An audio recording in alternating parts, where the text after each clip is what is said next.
गुरु ब्रह्मा गुरु विष्णु गुरुदेव महेश्वर गुरु साक्षात् परम ब्रह्म तस्मै श्री गुरुवे नमः। सदाशिव समारंभां शंकराचार्य मध्यमाम् अस्मदाचार्य पर्यंतां वंदे गुरु परंपराम्। ओम श्री गुरुभ्यो नमः। ओम श्री परमात्मने नमः। हम लोग जनक याज्ञवल्क्य संवाद पढ़ रहे हैं जो श्री गुरुदेव द्वारा लिखित है एवं बृहदराण उपनिषद पर आधारित है। नारायण मुनि याज्ञवल्क्य कहते हैं कि हे राजन, आत्मा वास्तविक स्तर पर सबसे परे है। वह व्यवहारिक स्तर पर जैसा कर्म करता है उसके अनुसार यथाकारी कहलाता है और जैसा आचार कर रखता है उसे यथाचारी कहलाता है। यद्यपि आधार भी है कर्म ही तथा देश आदि के विभाजनों के अनुसार कर्म से अलग कर कहा समझा जाता है, जैसे देशाचार कुलाचार इत्यादि। तो इस प्रसंग में विहित हो या निषिद्ध, लेकिन हो शास्त्र सापेक्ष वह कर्म है और जो विहित निषिद्ध रूप से लोक सिद्ध है तो शास्त्रपेक्ष नहीं है, वह आचार कहा गया है। इस दृष्टि से आधुनिक नैतिकता का सांस्कृतिक सभ्यता को आचार कह सकते हैं। लौकिक या वैदिक अच्छे कर्मों को करें तो आत्मा साधुकारी कहलाता है और बुरे कर्म करें तो असाधुकारी कहलाता है। साधुकारी आगे उत्कृष्ट शरीरादि पाता है, अतः कहते हैं कि वह साधु अर्थात अच्छा हो गया।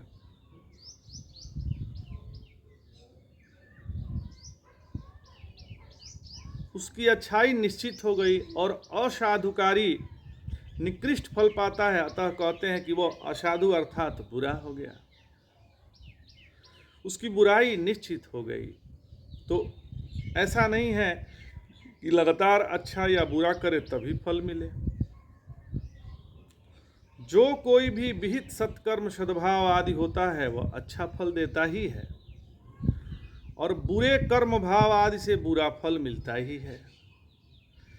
प्रायश्चित विशिष्ट प्रक्रियाओं के बिना पाप कर्म पुण्य कर्म से अकार्यकारी नहीं हो पाता। यह भ्रम नहीं रखना चाहिए कि हमने जो अच्छाई की है उससे हमारे द्वारा की बुराई अब हमें फल नहीं देगी। अच्छाई का तो अच्छा फल मिलेगा, लेकिन बुराई का भी बुरा फल मिलना ही है। आप अच्छाई से अपने बुरे के फल का निवारण नहीं कर सकते। अच्छे बुरे कर्म अपना अपना फल अवश्य देते हैं, क्योंकि ये रूप उपाधियों की अपेक्षा से ही पुरुष पर कल्पित है। इसलिए कर्म और आचार वस्तुतः पुरुष में नहीं है, लेकिन लौकिक व वैदिक सत्कर्म साधु और असत्कर्म असाधु समझे जाते हैं।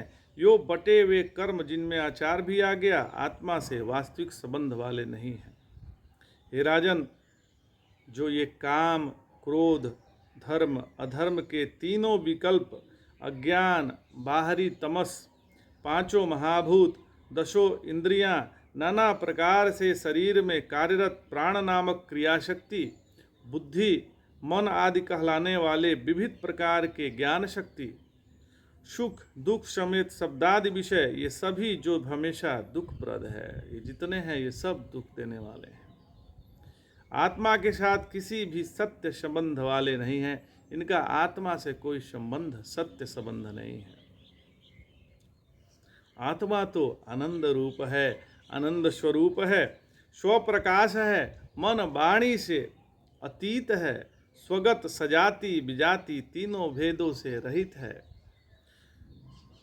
यद्यपि वह सर्वत्र परिपूर्ण है तथापि हृदय में उसका विशेष भान होता है। मेरे तुम्हारे तथा अन्य सब चर अचर देहधारियों को जागृत आदि सभी अवस्थाएं में वह पुरुष हृदय में खास तरह स्थित हुआ तब तक लगातार स्फुरता रहता है जब तक शरीर छूट नहीं जाता। हे महीपति, जैसे असंग गगन गंधर्व नगर का कारण बन जाता है, ऐसे वह आत्मा ही इस सारे जगत का कारण है। हे राजन, जब तक यह अव्यय आनंद स्वरूप स्वस्वरूप स्वयं को सही सही नहीं समझता, तब तक बिना किसी संगत कारण के यह नाना प्रकार के दुख भोगता है। यह परमेश्वर विज्ञानमय बनकर सुखी तुम्बी की तरह हो जाता है और संसरण का जो घोर कारण है उसे प्राप्त कर लेता है। विज्ञान अर्थात सूक्ष्म शरीर को कर्तृत्व व्यक्तित्व लाने वाले उपाधि है तथा अहंकार कामना कर्म का आश्रय है। उस परिच्छिन्न शरीर से तदात्मा अभ्यास होने पर जैसे सुखी तुम्बी पानी पर भटकती रहती है, वैसे आत्मा भी भटक रहा है।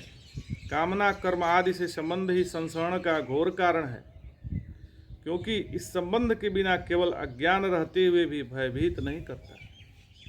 जैसे सुसुप्ति में या जैसे सांख्यवादियों को हाथों में बल्ले लिए बच्चे खेलते समय गेंद को टिकने न देकर सब ओर फेंकते हैं।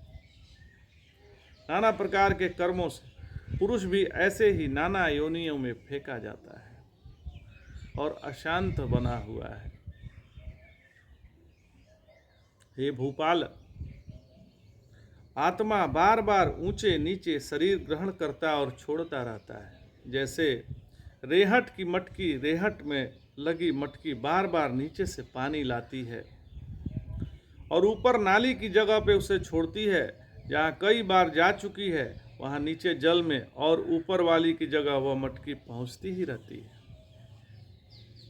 इसी प्रकार यह आत्मा कभी भूतल पर जाता है आता है, कभी पाताल में जाता है और कभी नरक में भी पहुंच जाता है, फिर कभी आकाश या द्युलोक तक पहुंच जाता है, चला जाता है। ईश्वर विज्ञानमय बनकर जो जो स्थूल देह पाता है, चाहे ब्रह्मा का हो या कुत्ते का हो, उसको अपना स्वरूप ही मान बैठता है। कार्य विद्या अर्थात अहंकार या अभिमान यह काम है कि जो स्थूल शरीर मिले उससे आत्मा एक में एक समझने लगे। ब्रह्म का हो या कुत्ते का, जिस जिस शरीर को आत्मा छोड़ देता है उससे निकलने के बाद उसे विष्ठा की तरह अस्पृश्य समझता है। जिस आहार वाले जिस शरीर को यह परम पुरुष ग्रहण करता है उसी आहार को श्रेष्ठ मानने लगता है। अन्य आहारों की अच्छाई इसे नहीं दिखती। अर्थात जिस योनि में जीव होता है उसी के भोजन को सर्वश्रेष्ठ मानता है। शरीर जलने में आत्मा स्वयं जलन आदि महसूस करता है। शरीर पर चंदनादि का लेप होने से आत्मा खुद पर ही हुआ उसे समझता है। लेप होने से आत्मा खुद पर समझता है कि मेरे पे लेप हुआ है। तो यो विज्ञानमय हुआ आत्मा उच्चनीय शरीरों में गर्भवास जन्म भोग मरण आदि का अनुभव कर रहा है। हे राजन, यह सारा संसार जो है दुखमय है, यह आप जानिए। फिर भी इस बारे में सुनाता हूँ ताकि याद बनी रहे। संसार में सुख की गंध भी नहीं है। संसार में सुख की गंध नहीं है। पहले आपको बता चुका हूँ कि यह अनादि आत्मा अनादि प्रवाह से विज्ञान हुआ। आदि कर्म परंपरा के संबंध से जब देह छोड़ता है तब अत्यधिक दुख पाता है।